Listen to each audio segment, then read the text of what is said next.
So I started off by braiding the back of her hair upwards, and I did as much as I could until she started to get restless, so I had to bribe her with some food. So then I decided to start parting one half of the top once I kind of got my idea together, and just kind of went from there.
Your hair looks cute.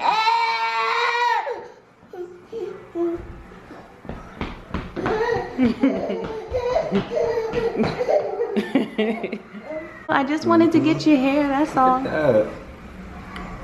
Fancy. Okay. Looking good. See, you gotta wipe those tears off. Don't be crying. You okay? Girl.